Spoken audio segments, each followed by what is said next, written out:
Hello everyone and welcome to the class. आज हम पढ़ने वाले हैं ऑर्डर 7 के रूल 10 को और रूल 10A को, साथ ही साथ रूल 10B को, जो कि बात करते हैं रिटर्न ऑफ प्लेंट के बारे में। तो रिटर्न ऑफ प्लेंट कब होती है, मतलब प्लेंट को रिटर्न कब किया जाता है, रिटर्न कब किया जाएगा, मतलब किसी कोर्ट में आई होगी और जिस कोर्ट में आई होगी वो रिटर्न कर रहे हैं, तो क्यों रिटर्न कर रहे हैं और रिटर्न करने के बाद कोर्ट जो है क्या डायरेक्शन दे रही हैं या फिर उस प्लेंट का क्या होगा, वो सब रूल 10A और रूल 10B में हम अभी पढ़ने वाले हैं। But before I start I would like to inform you कि अनअकैडमी आपके लिए बहुत सारे स्पेशल कोर्सेज लेके आया है रिगार्डिंग, अगर हम बात करें जुडिशरी की प्रिपरेशन की, तो उन सब को अवेल करने के लिए ये कोड आप इस्तेमाल कर लीजिएगा। You will get 10% of on the plus courses. और ये आपको बेनिफिट क्या क्या मिलते हैं, अगर आप अनअकैडमी की तरफ जाते हो, आपको अपने घर पर बैठ के लाइव कंफर्ट के साथ में सब लेक्चर सुनने को मिलते हैं, देखने को मिलते हैं, समझने को मिलते हैं। अनलिमिटेड एक्सेस है to all courses. Top educators of India are on one platform. Exhaustive coverage of syllabus is there. Regular doubt clearing session होते हैं आपके। लाइव टेस्ट सीरीज़ आपकी होती है। स्टडी मटेरियल आपको PDF फॉर्मेट में मिलता है। इसके अलावा आंसर राइटिंग सेशन भी आप लोगों के होते हैं। तो इतने सारे बेनिफिट आपको एक ही प्लेटफॉर्म पे मिल रहे हैं। इसके अलावा अनअकैडमी स्पेशल क्लासेस हर रोज़ लगाता है। अलग अलग एजुकेटर्स अलग अलग टाइम पर आपके लिए स्पेशल क्लासेस लेके आते हैं, जो कि आपके सारे मेजर और माइनर सभी एक्ट को कवर करते हैं, जैसे इंडियन कॉन्ट्रैक्ट एक्ट हुआ, CPC हुआ, ज्यूरिस्प्रूडेंस हुआ, हिंदू लॉ हुआ, constitution. Each and every subject is going to be covered under special classes. और अभी अगर मैं बात करूं बैच कोर्सेज़ की, तो 15 जून से अनिल खन्ना सर के गाइडेंस में एक बैच स्टार्ट होने वाला है, जो कि 1 ईयर बैच होगा। कॉम्प्रहेंसिव कोर्स ऑन जुडिशरी होगा। इसके अलावा एक 5 मई से ऑलरेडी एक स्टार्ट हो चुका है। 15 मार्च से भी हरियाणा का क्रैश कोर्स स्टार्ट हो चुका है। और एक बैच स्टार्ट हुआ है जून 9 से, होने वाला है, 2 दिन नहीं बचे हैं। तो आप लोग अपनी सीट रिज़र्व कर लीजिए, अपना कैलेंडर बुक कर लीजिए। ये स्पेशल क्लासेस हैं अनिल खन्ना सर के द्वारा ली जाएंगी, जो कि 7 जून से और 13 जून तक। तो इस वीक में जो है स्पेशल क्लासेस होंगी और वो पूरा कैलेंडर ये आपके सामने है। पूरी डिटेल मैं आपके साथ अपने टेलीग्राम चैनल पे शेयर कर चुकी हूँ। लिंक आपको डिस्क्रिप्शन बॉक्स में मिल जाएगा। कोई क्वेरी हो, चैट ग्रुप भी है, उसको भी आप ज्वाइन कर सकते हैं। इसके अलावा सब्सक्रिप्शन प्लान की मैं बात करूं तो 1 मंथ के लिए 5750 रुपीज़ हैं। उसमें भी आप क्या कर सकते हैं, 10% ऑफ ले सकते हैं मेरा कोड या ये कोड इस्तेमाल करके। अगर आप 12 मंथ्स के लिए जाते हैं तो आपको 2635 पर मंथ पे करना है। पर मंथ बोलूँ या बोलूँ मैं मंथली आपको पड़ेगा। आपको ये EMI का ऑप्शन मिलता है कि आप EMI पे इसको पे कर सकते हैं। और टोटल कॉस्ट इसकी इतनी है, लेकिन कोड लगाने के बाद 10% इसके ऊपर डिस्काउंट मिल जाता है। तो 18 मंथ्स के लिए भी आप जा सकते हैं, 24 मंथ्स के लिए भी जाते हैं। और अभी एक और ऑफ़र चल रहा है, क्योंकि ऑफ़र बहुत है अनअकैडमी में, अभी मैं आपको बताऊंगी। उससे पहले मैं आपको बता दूँ how will you reach to the subscription. आप अपने मोबाइल पे देखना है, इस तरीके से आप जब ऐप ओपन करोगे, जुडिशरी का गोल सेलेक्ट करोगे, तो इस तरीके से गेट सब्सक्रिप्शन आएगा। आप सेलेक्ट कर लेना आप कौन सा ऑप्शन में से चूज़ करना चाहते हो। फिर उसके बाद पे यहाँ पर आपको कोड लगाना है। कोड लगा देना ARCHNA, ठीक है। ये कोड आपको मेरी हर स्लाइड पे मिल जाएगा। और इसके अलावा ये मैंने आपको बताया ऑफ़र है। तो अगर 12 मंथ्स के सब्सक्रिप्शन पे जाते हो 2 मंथ्स फ्री है, 18 मंथ्स के सब्सक्रिप्शन पे जाते हो 3 मंथ्स फ्री है, और अगर आप 24 मंथ्स के सब्सक्रिप्शन पे जाते हो 4 मंथ्स फ्री है। ये तो हो गया प्लस कोर्सेज। इसके अलावा मैंने आपको बता ही दिया स्पेशल क्लासेस भी हैं, जिनको अनलॉक करने के लिए आप ये मेरा कोड लगा सकते हो। कोड के लिए आपको कंफ्यूज होने की ज़रूरत नहीं है, मैंने अपनी हर स्लाइड पे कोड लिखा हुआ है, तो आप इजीली उसको देख करके और मुझे जो है एक्सेस कर सकते हैं, स्पेशल क्लासेस के लिए भी, प्लस कोर्सेज़ के लिए भी। अब प्लस कोर्सेज़ में जो बैचेस कोर्स चल रहे हैं, उनके अलावा भी जो भी क्लासेस प्लस कोर्स में चलती हैं, जो भी एजुकेटर्स लेते हैं, वो सब प्लस कोर्सेज़ को भी आप अवेल कर सकते हैं। ऐसा नहीं कि अगर आप कोई एक पर्टिकुलर कोर्स को सोच के अगर आपने सब्सक्रिप्शन ले लिया तो आप कोई कोर्स और नहीं देख सकते, ऐसा कुछ नहीं है। प्लस पे जितना भी अवेलेबल है, आप सभी वीडियोज़ को, सभी लेक्चर्स को देख सकते हो। तो अब ये हमारा हो गया काम। अब स्टार्ट करते हैं हम अपनी रिटर्न ऑफ प्लेंट। ऑर्डर 7 का rule 10, rule 10A, rule 10B, जो कि रिटर्न ऑफ प्लेंट के बारे में बात करता है, हमें आज इस क्लास में स्टडी करना है। देखिए रिटर्न ऑफ प्लेंट का मतलब क्या हुआ, मैंने कहा कि आपको कि जब भी एक कोर्ट के पास प्लेंट आती है ना, ऑब्वियस सी बात है, हम प्लेंटिफ प्लेंट कहाँ लेके जाएगा, कोर्ट के पास लेके जाता है। तो हमें अच्छे से पता है कि जिस भी कोर्ट का जुरिस्डिक्शन होता है प्लेंट हमेशा उसी कोर्ट में लेके जाई जाती है। जिस भी कोर्ट का जुरिस्डिक्शन होता है प्लेंट उसी कोर्ट में लेकर के जाई जाती है।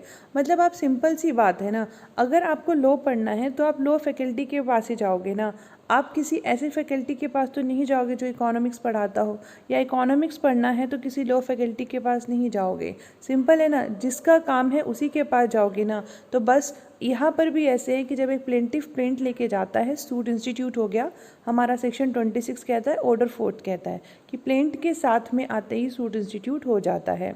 लेकिन यहाँ कह रहे हैं कि अगर प्लेंट प्रॉपर कोर्ट में नहीं आती, उसको भी इसी बात से समझो, अगर एक बच्चा इकोनॉमिक्स पढ़ना चाहता है, लॉ फैकल्टी के पास आ जाता है, तो जो वो इकोनॉमिक्स वाली फैकल्टी है वो उसको क्या बोलेगी, उसको यही बोलेगी ना कि बेटा जाओ, मेरे पास नहीं आप पढ़ सकते, मैं आपको नहीं पढ़ा सकती हूँ, हाँ वो मैडम है या वो सर हैं वो आपको पढ़ाएंगे लो, उनको आता है लो। तो दैट इज़ व्हाट आपको रिटर्न कर दिया जाएगा, कहाँ पर, प्रॉपर डायरेक्शन दे करके कि आप इनके पास पढ़ लीजिए, ये आपको पढ़ाएंगे। दैट इज़ व्हाट हम यहाँ पे कह रहे हैं रिटर्न ऑफ प्लेंट। बिल्कुल ऐसे ही जब एक केस इंस्टीट्यूट होना था प्लेंट के साथ में, बट वो प्लेंट जो है ऐसी कोर्ट में जाती है जिनके पास जुरिस्डिक्शन ही नहीं है, तो कोर्ट क्या करती है, वो प्लेंट रिटर्न कर देती हैं। कैसे रिटर्न करती हैं कि जाइए जो प्रॉपर कोर्ट है आप वहाँ पर जाकर के प्लेंट जो है दाखिल करिए, ये वाद जो है वहाँ पर वाद पत्र आप ये वहाँ पर लेकर जाइए। ठीक है, सिंपल बात आ गई। जब कोर्ट को लगता है जुरिस्डिक्शन नहीं है, चाहे जुरिस्डिक्शन टेरिटोरियल हो, पेक्यूनरी हो या फिर सब्जेक्ट मैटर हो, किसी भी तरीके का अगर बात करते हैं जुरिस्डिक्शन नहीं है, तो जाओ प्रॉपर कोर्ट में जाओ, ऐसा बोला जाएगा। कोर्ट रिटर्न कर देंगे प्लेंट को कि आप प्रॉपर कोर्ट में जा कर के इसको फाइल कर दो। अब आता है हमारा रूल 10 क्या कहता है, सिंपल वही बात जो मैंने अभी आपको बताई। रूल 10 कहता है कि आप जो भी पढ़ोगे 10A के साथ पढ़ना।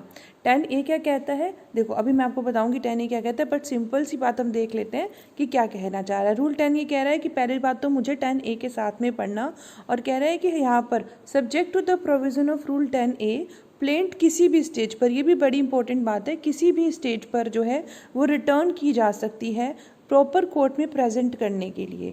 ठीक है, और कौन करेगा, वो कोर्ट, जिन कोर्ट की हम बात करते हैं, जिन कोर्ट में जाकर के सूट इंस्टीट्यूट हुआ। इसको भी ऐसे समझो, अगर आप एक लॉ फैकल्टी के पास जाते हो लॉ का कोई सब्जेक्ट पढ़ने के लिए, अगर एक मोमेंट पे आप पढ़ रहे हो बहुत अच्छा है, ठीक है, लेकिन अगर आपको समझ में आने लग रहा है उनका लेक्चर तो ठीक है, अगर नहीं आता तो आप क्या करते हो, अगर आप वीडियो की बात करो, आप यूट्यूब पे वीडियो देखते हो, कोई सब्जेक्ट सर्च करते हो, अच्छा ये वीडियो हमें मिल गई, आपको 2 सेकंड 2 मिनट 3 मिनट आप देखते हो, नहीं समझ में आता, भले ही स्टार्टिंग में बंदा, आपने जज नहीं कर सकते इतनी जल्दी किसी को, बट हम ऐसे ही करते हैं यूट्यूब पे कि 2 मिनट देखा नहीं समझ में आ रहा, हम जाते हैं किसी और वीडियो को स्विच करते हैं, वहाँ पे देखते हैं कि हमें ये प्रॉपर मिल रहा है कि नहीं मिल रहा है। मतलब किसी भी स्टेज पे जाके किसी भी ड्यूरेशन में आप वीडियो की किसी भी ड्यूरेशन में स्विच कर सकते हो ना। बिल्कुल बिल्कुल ऐसे ही है कि किसी भी स्टेज पे सूट इंस्टीट्यूट हुआ, इंस्टीट्यूट होने के बाद में सूट किसी भी स्टेज पर है, वहाँ पर किसी भी स्टेज में जो कोर्ट होती है जिनके पास वो प्लेंट आई हुई है, वो डायरेक्ट कर सकते हैं कि जाओ इसको प्रॉपर कोर्ट में देख करके आओ। इसका एक्सप्लेनेशन क्या कहता है, इसका एक्सप्लेनेशन कहता है for the removal of doubt it is hereby declared. क्या डिक्लेयर कर रहे हैं कि डिक्लेयर करें कि जो कोर्ट ऑफ अपील है या कोर्ट ऑफ रिवीजन है वो भी डायरेक्ट कर सकती हैं। क्या डायरेक्ट कर सकती हैं, देखिए एक डिक्री पास हुआ ऐसी कोर्ट के द्वारा जिसको कि नहीं डिक्री पास करना था, बिकॉज जो है उनके पास जुरिस्डिक्शन नहीं था। तो यहाँ पर कह रहे हैं कि अगर कोर्ट ऑफ अपील में वो डिफेंडेंट लेके जाता है कि देखिए साहब इनके पास तो अधिकार ही नहीं था, जुरिस्डिक्शन ही नहीं था, फिर भी उन्होंने डिक्री दे दिया, तो after setting aside the decree passed in A suit, जो कोर्ट है, कोर्ट ऑफ अपील है और रिविजनल कोर्ट है, वो डायरेक्ट कर सकते हैं कि प्लेंट जो है इसको प्रॉपर कोर्ट में लेकर के जाया जाए after setting aside the decree, decree को सेट असाइड करने के बाद। अब प्रोसीजर ऑन रिटर्निंग प्लेंट, हमारा रूल 10 का सब रूल 2 ये कहता है कि जब हम कह रहे हैं प्लेंट रिटर्न करनी है तो उस केस में प्रोसीजर क्या होगा, कह रहे हैं कि जब प्लेंट रिटर्न होती है तो जज क्या करेंगे, इसके ऊपर एंडोर्स करेंगे। एंडोर्स का मतलब अपनी सिग्नेचर करेंगे कि किस डेट पर उनके पास ये प्लेंट आई थी और कब किस डेट पर वो उसको रिटर्न कर रहे हैं, जिस पार्टी ने इसको प्रेजेंट किया, पार्टी लिखा है, पार्टीज नहीं लिखा, तो पार्टी कौन है? प्लेंटिफ। जिस प्लेंटिफ ने ये कोर्ट में प्लेंट लेकर के आया था, किस डेट पे लेके आया, किस डेट पे रिटर्न कर रहे हैं, और एक ब्रीफ स्टेटमेंट कि हम क्यों रिटर्न कर रहे हैं। जुरिस्डिक्शन नहीं है, समझ में आ गया, पेक्यूनरी नहीं है, सब्जेक्ट मैटर नहीं है, कौन सा जुरिस्डिक्शन नहीं है, ऐसा कह करके कोर्ट जो है उसको एंडोर्स करेंगी, साइन करेंगे, ये सब लिख करके। अब देखो, procedure to be followed by court before the plaint is order to be return, कि प्लेंट को ऑर्डर देना है रिटर्न करने का, उससे पहले एक प्रोसीजर फॉलो करना है। क्या प्रोसीजर फॉलो करना है? वो हमारा जो रूल 10A है इसके अंदर दिया हुआ है, क्योंकि रूल 10 में ही हमने कहा कि subject to the provision of rule 10A, starting से यही पढ़ा था ना। तो रूल 10A क्या कहता है? रूल 10A ये कहता है, power of court to fix a date of appearance in the court where plaint is to be filed after its return. यहाँ पर एक डेट फिक्स करनी है। कौन फिक्स करेगा? वो वाली कोर्ट फिक्स करेंगी जिनके पास प्लेंट आई और उनके पास जुरिस्डिक्शन नहीं था। समझिए इस बात को, जैसे ये कोर्ट है ए, ठीक है, अब इन ए कोर्ट के पास जुरिस्डिक्शन नहीं है, मगर बी जो है वो इनके पास प्लेंट लेके चला गया। अब इन्होंने देखा कि प्लेंट मेरे पास आई है लेकिन मेरे पास जुरिस्डिक्शन नहीं है, तो इन्होंने क्या किया, इनको रिटर्न कराने का मन बना लिया कि मुझे प्लेंट रिटर्न करनी है रूल 10 के अंदर। तो अब रूल 10 में उन्होंने कहा मुझे रिटर्न करनी है, रूल 10 के सब रूल 2 के अकॉर्डिंग इन्होंने साइन करके रीज़न लिख किया, मेरे पास जुरिस्डिक्शन नहीं है, ये पार्टी लेके आई थी, इस डेट को मैं रिटर्न कर रहा हूँ, ये सब चीज़ें उन्होंने लिख लिया, सब सोच लिया, करना है उन्होंने काम। लेकिन उससे पहले क्या कह रहे हैं कि इनके पास एक पावर भी है। क्या पावर है? कि ये क्या करेंगे, इनके पास एक पावर क्या है, एक डेट फिक्स करने की पावर है। कौन सी डेट? कि जो प्लेंट है जब ये रिटर्न कर देंगे, उस रिटर्न होने के बाद ये जो प्लेंट है वो जो प्रॉपर कोर्ट होगी उसमें जो है किस डेट को ये जाएंगी। यानी अगर आज की डेट हम मान के चले 5 जून को ये रिटर्न करते हैं, तो ये फिक्स कर देंगे, इनके पास ये पावर है, बता देंगे कि आप 7 जून को प्रॉपर कोर्ट में इसको लेकर चले जाओ। Power of court to fix a date of appearance in the court where plaint is to be filed after its return। जब रिटर्न हो गई तो उसके बाद आपको जो है ये जो है प्लेंट जो है वहाँ जाके फाइल करनी है। तो जब किसी सूट में after the defendant has appear, समझिएगा बात को, एक सूट चल रहा था, डिफेंडेंट अपेयर हो गया, कोर्ट की नज़रों में, कोर्ट की राय में प्लेंट रिटर्न होनी चाहिए। अब देखो इसमें क्या चल रहा है, मैंने आपको पहले बताया था कि किसी भी स्टेज पे जो है वो जो है प्लेंट रिटर्न हो सकती है। अभी क्या हुआ समझिए, जब प्लेंट आती है तो उसके बाद समन जाते हैं, डिफेंडेंट रिटर्न स्टेटमेंट लेके आता है। अब रिटर्न स्टेटमेंट हो गया, डिफेंडेंट अपेयरेंस भी हो गया कोर्ट में, उसके बाद कोर्ट क्या करती है, रिटर्न करती हैं। तो यहाँ पर यही बात हुई है रूल 10A में, सब रूल 1 में, कि जब किसी सूट में डिफेंडेंट के अपेयर होने के बाद में कोर्ट की राय में अब प्लेंट को रिटर्न करना चाहिए, ये उनके जुरिस्डिक्शन में नहीं है। तो अब देखो समझ में आनी मेरी बात यहाँ पर, कैसे रीज़न, ये क्यों ऐसा होगा कि किसी भी स्टेज पे प्लेंट तो दाखिल कर दिया, ठीक है, उसने, किसने, वादी ने जो है वाद पत्र दाखिल कर दिया। अब डिफेंडेंट ऑब्जेक्शन में ये लेके आया, साहब जी ये तो जुरिस्डिक्शन में है नहीं, इसका प्रॉपर्टी का मैटर, से फॉर इंस्टेंस प्रॉपर्टी है, प्रॉपर्टी का मैटर इतना है, ये गलत बता रहा है आपको, और ये तो जुरिस्डिक्शन में कोर्ट के आती ही नहीं। तो यहाँ डिफेंडेंट अपेयर हो गया, तभी तो कोर्ट को पता चला कि हाँ ये सब्जेक्ट मैटर गलत इसने इवेलुएट किया है। तो उस केस में कोर्ट क्या करेंगी, कोर्ट करेंगी हाँ जी ये तो मेरे जुरिस्डिक्शन का मामला है ही नहीं। तो कोर्ट क्या करेंगी, प्रॉपर कोर्ट के लिए रिटर्न करने के लिए उसको बोल देंगी। अब उस केस में क्या कह रहे हैं, अगर ऐसा कभी कोर्ट करती हैं, कोर्ट की राय में ये रिटर्न होनी चाहिए, तो it shall before doing so, ऐसा करने से पहले कोर्ट अपने डिसीजन को प्लेंटिफ को बताएंगे, इंटीमेशन देंगे उसको कि देखिए मैं आपकी जो आपने मुझे जो वाद पत्र यहाँ दाखिल किया था उसको मैं रिटर्न कर रहा हूँ, क्योंकि ये वाला रीज़न है, ये मेरे जुरिस्डिक्शन में नहीं आता। सब रूल 1 समझ गए, बहुत सिंपल है। डिफेंडेंट की अपेयर होने के बाद जब कोर्ट को ये लगे कि हाँ जी ये जुरिस्डिक्शन में नहीं आता, प्लेंट रिटर्न करनी चाहिए, तो प्लेंटिफ को वो उसका जो इंटीमेशन है वो देंगे। अब जब प्लेंटिफ को इंटीमेशन देना है इस बारे में, कि प्लेंटिफ को इंटीमेशन देना है कि भाई हमारी आपकी जो प्लेंट है वो हम रिटर्न कर रहे हैं, तो जो प्लेंटिफ है वो एप्लीकेशन बनाएगा कोर्ट को। क्या एप्लीकेशन बनाएगा, वो कहता है कि जी आप देखिए ठीक है आप रिटर्न कर रहे हैं, कोई बात नहीं, आप माई बाप हो, हम कुछ कर नहीं सकते, लेकिन आप प्लीज़ हमें ये बता दीजिए कि हम किस कोर्ट में जाएँ, ठीक है, आप रिटर्न करेंगे तो उसके बाद कौन सी कोर्ट में जाएंगे, प्लीज़ आप ही बता दो। अब आपने तो मना कर दिया, लेकिन हम जाएं कहाँ, आप ये बता दो। अब उसमें ये भी प्रे कर सकता है कि आप एक डेट फिक्स कर दो कि किस डेट को जो आप कोर्ट बता रहे हो ना कि हम यहाँ जाएं, यहाँ पे आपने बता दिया कोर्ट, अब आप हमें प्लीज़ ये डेट भी बता दो कि किस डेट पे हम वहाँ जाके अपीयर हुए। ये भी कह सकते हैं, जो प्लेंटिफ है वो ये भी रिक्वेस्ट कर सकती है, notice of the date so fixed may be given to him and to the defendant, कि जब आप डेट फिक्स कर दोगे तो नोटिस हम मुझे बता दे देना, डिफेंडेंट को दे देना, मतलब हम दोनों को बता देना कि हाँ जी ये आपने डेट फिक्स कर दी। मैं दोबारा समझा देती हूँ, एकदम क्लियर हो जाएगा।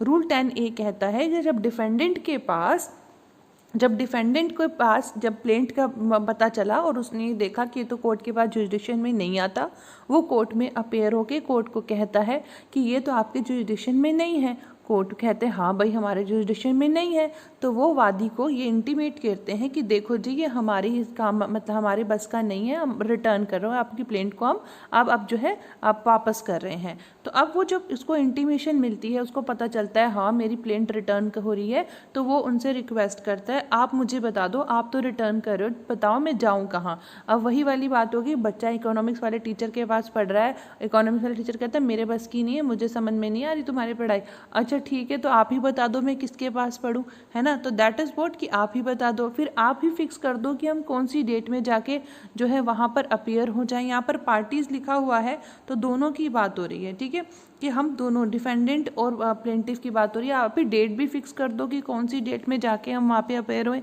और जब आप डेट फिक्स कर दोगे तो इसका नोटिस हम दोनों को दे देना, मुझे भी और डिफेंडेंट को भी। तो ये वो प्रे कर सकता है रूल 10A के सब रूल 2 में।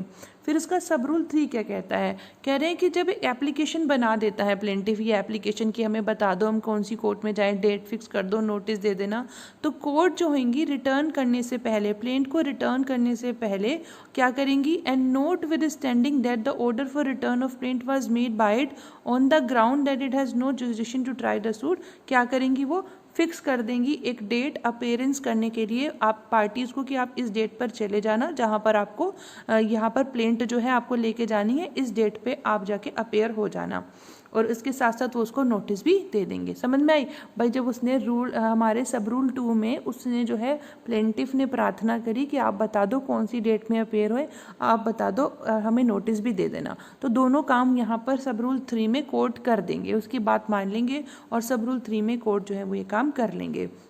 फिर सब रूल 4 क्या कहता है, सब रूल 4 ये कहता है कि जब नोटिस दिया जाता है डेट ऑफ अपेयरेंस के लिए, ये जो नोटिस यहाँ पे कोर्ट ने दिया ना कहने पे, जो ये रूल सब रूल 2 में जो इसने बोला था प्लेंटिफ ने कि मुझे नोटिस दे देना, जब आप बताओगे कि इस डेट पे जाना है हम दोनों को नोटिस देना, हम चले जाएंगे, तो नोटिस दे दिया गया अपेयरेंस करने के लिए। तो यहाँ देखो क्या कह रहे हैं, where the notice of the date for appearance is given under sub rule 3, it shall not be necessary for the court in which the plaintiff is presented after returns to serve the defendant with a summon। बड़ा important बात है ये कि अब यहाँ पर समन देने की ज़रूरत नहीं है उस कोर्ट को जिस कोर्ट के पास अब प्लेंट गई है। ए वाली कोर्ट ने कहा जाओ सी के पास चले जाओ, सी वाली कोर्ट पे जाने से पहले ए वाली कोर्ट ने प्लेंटिफ के कहने के अकॉर्डिंग प्लेंटिफ को भी और डिफेंडेंट को भी नोटिस दे दिया था कि आप इस डेट पे जाके अपेयर हो जाना। अब ये दोनों जाके वहाँ अपेयर हो गए, तो हमारा सब रूल 4 का जो हमारा क्लोज ए है वो ये बोल रहा है कि अब यहाँ पर जो कोर्ट सी है जिसके पास कोर्ट ए ने भेजा है प्लेंट, उसके लिए ज़रूरी नहीं है, it shall not be necessary, word use हुआ है शैल नॉट बी नेसेसरी, तो ये ज़रूरी नहीं होगा कि ये जो कोर्ट है ये क्या करे, डिफेंडेंट को सम्मन दे कि आप कोर्ट में अपेयर हो, ठीक है, ज़रूरी नहीं है। लेकिन हाँ अगर उन्हें लगता है कि मतलब अगर वो ऐसा डिसीजन लेते हैं कि मुझे लगता नहीं कि ज़रूरी है कि सम्मन दूँ मैं, आप आओ, सम्मन देने की ज़रूरत क्या, उसको तो पता ही है वाद आपका यहाँ पर इंस्टीट्यूट हो गया है, तो यहाँ पे कह रहे हैं सम्मन देने की ज़रूरत नहीं है। लेकिन हाँ अब यहाँ पर कह रहे हैं unless that court for reasons to be recorded otherwise directs. अब क्या कह रहे हैं यहाँ पे, कह रहे हैं कि unless that court for reasons to be recorded otherwise directs, तो यहाँ पे कह रहे हैं कि अगर वो ज़रूरी तो नहीं है वो करें ऐसा, मतलब नोटिस दें, ऐसा ज़रूरी उनके लिए नहीं है, नोटिस देना ज़रूरी नहीं है, समन नहीं इशू करना उन्हें ज़रूरी नहीं है। सी वाली कोर्ट मतलब जहाँ पर अब दोबारा गई है प्लेंट, तो वो वहाँ पर समन इशू करे उनके लिए ज़रूरी नहीं है। लेकिन कह रहे हैं कि अगर इसके अलावा वो कुछ और सोचते हैं, कुछ और का मतलब वो सोचते हैं कि नहीं मुझे समन देना चाहिए, तो फिर वो रीज़न रिकॉर्ड करेंगे कि भाई समन देना क्यों ज़रूरी है। क्योंकि यहाँ वर्ड यूज़ हुआ शैल नॉट बी नेसेसरी, उनके लिए ज़रूरी नहीं होगा, लेकिन वो फिर भी समन देते हैं, तो फिर वो उस पर रीज़न लिख लेंगे कि भाई ये रीज़न है, इसलिए मुझे लगता है कि इसको समन देना ज़रूरी है। अब आता है इसी का हमारे सब रूल 4 की क्लोज बी। वो क्या कहती है, तो नोटिस दिया जाएगा shall be deemed to be a summon for the appearance of the defendant in the court in which the plaint is presented on the date so fixed by the court by which the plaint was returned। जो मैंने अभी आपको बता दिया, जब इसने इन वाली court ने बता दिया था ना आपको कि ये डेट है, और प्लेंटिफ ने सब रूल में कहा था प्लीज़ नोटिस दे देना, तो उसने जो कोर्ट थी नोटिस भी दे दिया, तो जो नोटिस है इसी को समन मान लिया जाएगा। मैंने कहा ना आपको भाई अभी तो पता ही है ना कि यहाँ पे जाके आपकी जो है वाद जो है वो इंस्टीट्यूट हो गया, वाद पत्र यहाँ चला गया, तो फिर समन देने की जरूरत क्या, तो नोटिस को ही समन मान लिया जाएगा। The sad notice shall be deemed to be a summon for the appearance of the defendant in the court in which the plaintiff is presented to date on the date so fixed by the court। है ना, clear हो गया। अब हमारा आता है सब rule 5। सब रूल 5 क्या कहता है, where the application made by the plaintiff under sub rule 2 is allowed by the court. ये भी तो ज़रूरी है ना, ऐसे थोड़ी ना कोर्ट अलाउ कर देंगे। अगर कोर्ट ने अलाउ की है एप्लीकेशन जो बनाई गई थी, कौन सी एप्लीकेशन बनाई गई थी कि भाई आप ही हमें बता दो कि हम कौन सी कोर्ट में जाएं, आप ही बता दो कौन सी डेट में जाएं, आप ही जब डेट फिक्स कर दोगे नोटिस भी दे देना। अब कोर्ट जब ये बात मान लेती है तो सब रूल 5 कहता है the plaintiff shall not be entitled to appeal against the order returning the plaint. Very very important point आ गया कि जब आपने अपनी मर्जी से कोर्ट से प्रार्थना करी है कि आप हमें बता दो कि कहाँ जाएं, अब यहाँ पर जब आपको कोर्ट बता रही है कि आप यहाँ चले जाओ, तो कह रहे हैं कि जो ऑर्डर आया है रिटर्न प्लेंट का, अब यहाँ पर इसके अगेंस्ट प्लेंटिफ जो है वो अपील के लिए नहीं जा सकता है। जो ऑर्डर दिया आपने तो मान ली ना, स्वीकार कर लिया ना, आप तो एप्लीकेशन बना रहे हो, आप तो एक कदम आगे चले गए। सब रूल 2 में एप्लीकेशन बना लिया आपने, भाई यहाँ पर जो है प्लेंट रिजेक्ट हुई, प्लेंट आपकी रिटर्न हुई, ठीक है। रूल 10 में, रूल 10A में हम यहाँ पे कह रहे हैं कि यहाँ पर जो है प्लेंटिफ को जब रिटर्न हुई तो आप प्लेंटिफ को जो है इंटीमेट किया गया, प्लेंटिफ को इंटीमेट किया गया। इंटीमेशन के बाद प्लेंटिफ आता है, एप्लीकेशन देता है, प्रार्थना करता है कि आप हमें बता दो कहाँ जाना है। तो जब यहाँ पर कह रहे हैं कि प्लेंटिफ खुद आके उस चीज़ को एडमिट कर रहा है और प्रार्थना कर रहा है बल्कि कि आप हमें बताइए कहाँ जाना है, तो फिर वो बाद में इस डिसीजन के अगेंस्ट कि भाई प्लेंट को हमने क्या किया, रिटर्न किया है, अगेंस्ट जो है वो अपील नहीं लेके जाएगा। अब आता है रूल 10B।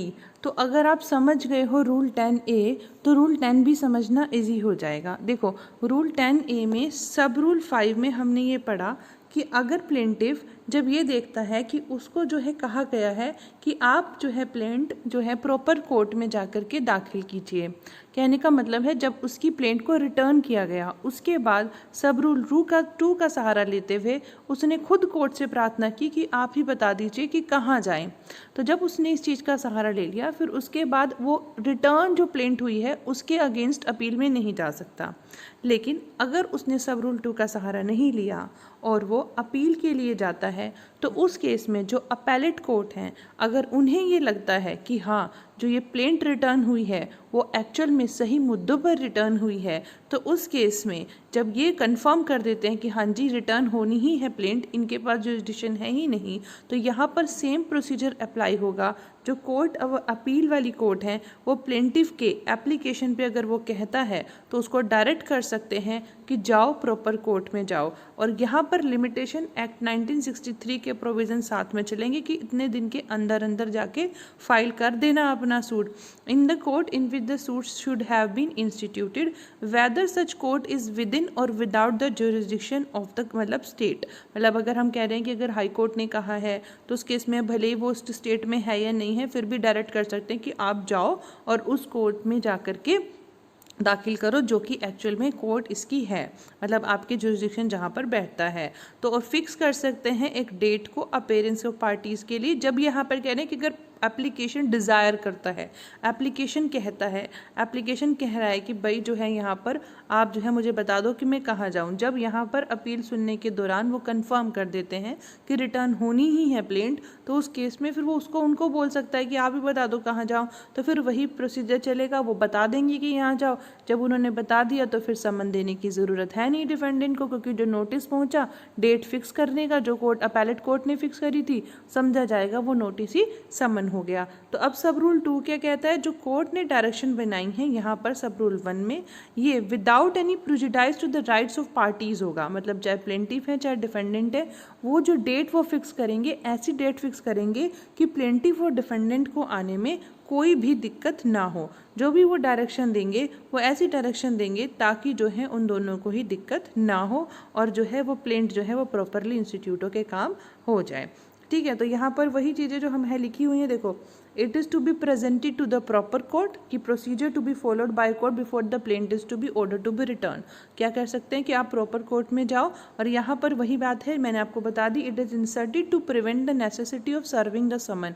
सर्व करने की ज़रूरत है नहीं, 10A में हमने ये बात पढ़ ली, अब उसको नोटिस देने की ज़रूरत है नहीं, समन देने की ज़रूरत नहीं है, क्योंकि जब हमने बता दिया कि आप दोनों को नोटिस दे दिया, प्लेंटिफ को भी डिफेंडेंट को भी, कि इस डेट पे आपको उस कोर्ट में जाना है, तो ऐसा समझिए कि वो नोटिस ही हुआ, वो समन ही हुआ, तो नोटिस दोबारा देने की ज़रूरत नहीं, समन दोबारा देने की ज़रूरत नहीं। अपैलेट कोर्ट भी रिटर्न कर सकते हैं प्लेंट को कि जाओ प्रॉपर कोर्ट में, हमने पढ़ लिया ना रूल 10B में। फिर उसके बाद आता है procedure to be followed by court before the plaint is order to be return. तो रिटर्न करने से पहले क्या कहेंगे, उसको बताएंगे कि आपने कहाँ पर जो है जाना है, कौन सी डेट को जाना है, कौन सी डेट को रिटर्न करा, वही एंडोर्समेंट वाली हमने बात करनी है, कौन सी पार्टी ने प्रेजेंट किया था, क्या रीज़न है रिटर्न करने के। At the stage of consideration of return of the plaint the averments in the plaint alone should be looked into. मतलब जब प्लेंट को रिटर्न कर रहे हैं तो उस वक्त जो अफर्मेशन, जो चीज़ें प्लेंट में आई हैं, सिर्फ वही चीज़ें देख करके तब वो डिसाइड करेगी whether the plaint should be rejected or not. इसके अलावा plaint should be read in a meaningful manner and as a whole so as to find out the real intention behind the suit, कि suit का लाने का मतलब क्या था जो यहाँ पर वादी जो है यहाँ पे लेके आया है। तो ये सब देखने के बाद ही कोर्ट जो होती हैं डिसाइड करती हैं कि either to return the plaint or not. ठीक है, तो हमने ये पढ़ लिया और ये भी पढ़ लिया कि after getting plaint back from the wrong court it can not be said to be a continuation of the suit. This is very important. इसको हम ये नहीं मानेंगे कि सूट अभी चल ही रहा है, बल्कि जब प्रॉपर कोर्ट में जाके हमने जो है फाइल करी है प्लेंट, वहाँ से सूट इंस्टीट्यूट होगा। देखो the suit must be deem to commence when a plaint is filed in the proper court and order returning the plaint is appealable. ये भी आपको पता है, 10B में हम चले गए, 10B में जाके हम अपील कर लिया, लेकिन यही बात ऑर्डर 43 के रूल 1 की सब हमारी जो क्लोज है, क्लोज A, वहाँ पे ये लिखा हुआ है कि जब एक ऑर्डर आता है प्लेंट रिटर्न करने का तो उसको अपील किया जा सकता है। और कहाँ अपील किया जा सकता है, 10B में। तो दोनों हम साथ साथ पढ़ेंगे, दोनों ही ये चीज़ें हम साथ साथ पढ़ेंगे। ध्यान रख लेना, ऑर्डर 7 का रूल 10B और ऑर्डर 43 रूल A, सब रूल A साथ में पढ़ेंगे, साथ में लिखेंगे, एग्जाम में आता है। तो ये भी वेरी इंपॉर्टेंट थिंग है जो हमने आज की वीडियो में से जस्ट निकाला, जो हमारे मेंस के पॉइंट की बात है। तो अभी आज के लिए हमारा हो गया class. Thank you so much, thanks a lot. Notes के लिए टेलीग्राम पे जुड़ जाइएगा। Thank you so much, thanks a lot.